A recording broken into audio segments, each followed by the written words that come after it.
आज के case studies के इस लेक्चर में बात होगी डाइवोर्स की। आप डाइवोर्स को दो तरह से ले सकते हैं, वो भी आप कोर्ट से। कोर्ट से ली गई डाइवोर्स ही वैध होती है, ये भी ध्यान रखिएगा।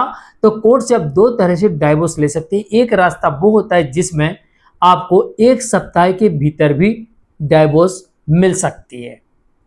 इस तरह की डाइवोर्स में लगने वाला अधिकतम समय 1 साल का होता है, यानी एनी कंडीशन आपको 1 साल के भीतर डिवोर्स मिल जाती है। लेकिन आजकल 1 साल तो भूल ही जाइए। आमतौर पर कोर्ट ऐसे मामलों में 1 महीने या उससे कम 15 दिन या 1 सप्ताह में भी आपको ये डाइवोर्स की डिक्री प्रदान कर देती है, आपको डिवोर्स मिल जाता है। और ये वो रास्ता होता है जिसमें आपको कम से कम 2 साल का समय लगता है, और ये 2 साल का समय बढ़कर कभी कभी 5 साल, 10 साल, 20 साल में भी बदल जाता है। और कभी कभी ऐसी परिस्थितियां बन जाती हैं कि 20 साल बाद भी हो सकता आपको डिवोर्स मिल जाए या ना मिले, तो मिलने की कोई गारंटी भी नहीं दी जाती। लेकिन दूसरा तरीका बिल्कुल कारगर है, गारंटेड डिवोर्स मिलती है, और वो भी 1 सप्ताह के अंदर अंदर भी मिल सकती है। शादी के दूसरे दिन भी आप कोर्ट जा सकते हैं और डिवोर्स ले सकते हैं। तो चलिए आज के स्टडीज के इस लेक्चर में दोनों तरह के डिवोर्स के बारे में बात करेंगे।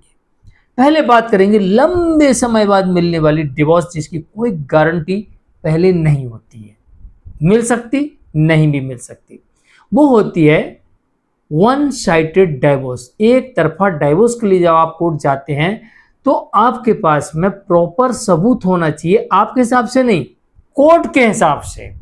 आप तो सोच के जाते हैं अरे मेरे पास ये है, ये रिकॉर्डिंग है, वो है, ये गवाह है, वो है, सब है, मैं लेके जाऊंगा कोर्ट में, जाऊंगा कोर्ट में खड़ा हो जाऊंगा, कोर्ट मुझे डिवोर्स दे देगी।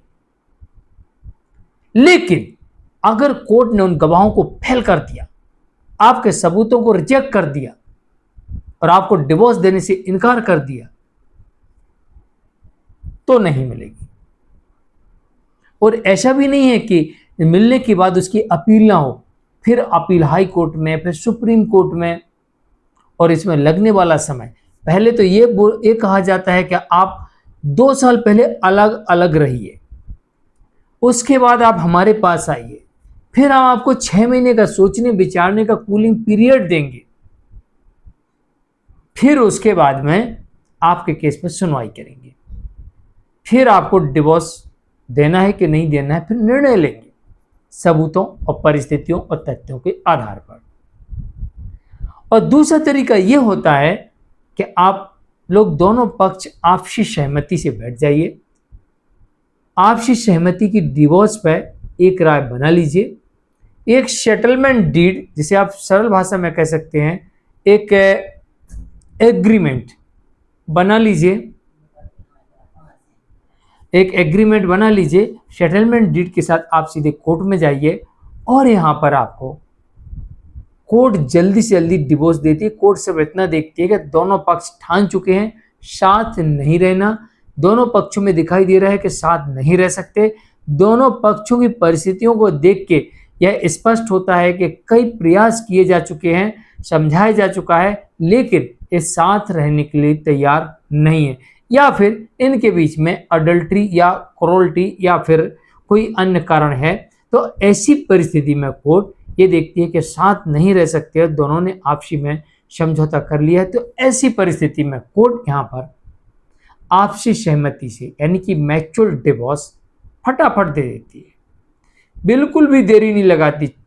जो आपका 1 साल का वैधानिक पीरियड था अलग अलग रहने का, कोर्ट कई बार उसे भी माफ कर देती है। आज शादी हो, कल आप डिवोर्स के लिए जा रहे हैं, कोर्ट बोलती ओके, अब आपको 1 साल अलग अलग रहने की आवश्यकता नहीं है, इसे भी माफ कर देती है। पर जो 6 महीने का कूलिंग पीरियड होता है, कोर्ट उसे भी माफ कर देती है, सोचने विचारने के लिए आपको 6 महीने कूलिंग पीरियड मिलता है, वो भी माफ कर देती है। और बड़ा फायदा आपको तब मिलता है जब आप केस फाइल करते हैं, फिर नोटिस भिजवाते हैं, नोटिस जाना, पक्षकार को उपस्थित होना, इसमें एक लंबा समय लग जाता है ना, 6-8 महीने आपके इसी में गुजर जाते हैं, ये वक्त भी आपका बचता है। फिर उसके बाद सुनवाई, सबूत, ये बहुत सारी चीज़ें होती हैं, फिर अपील, तो आप इन सब से बच सकते हैं। तो आपसी सहमति से ली जाने वाली डिवोर्स सबसे अच्छी होती है। इस विकल्प को अगर आप चुनते हैं तो सबसे अच्छी और सबसे बेस्ट डिवोर्स मानी जाती है, जिसमें जितने भी केसेस होते हैं दोनों पक्षकारों के, उन केसेस भी आपके सेटलमेंट डीड के आधार पर समाप्त कर दिए जाते हैं और आपको फटाफट डिवोर्स मिल जाती है। और इसमें अपील भी होने की संभावना 0% है, यानी अधिकतर केसेस में अपील भी नहीं की जाती है। तो इस तरह से आप 1 वीक में भी डिवोर्स ले सकते हैं। मैं हूं मुकेश जैन, आज के लिए इतना ही। नमस्कार।